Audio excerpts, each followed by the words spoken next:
যেই গাড়িগুলা গ্যাসে চলে তাদের তো কোনো সমস্যা নাই, তারা গেলেই গ্যাস পাইতেছে। তারা কেন তেলের সিরিয়ালে আইসা দাঁড়ায় থাকে?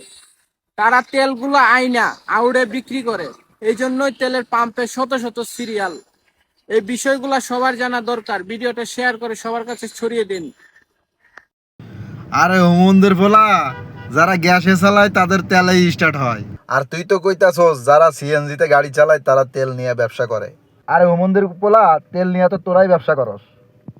কারণ প্রাইভেট চাকরি কইরা মালিকের তেল চুরি কইরা তোরাই বিক্রি করস।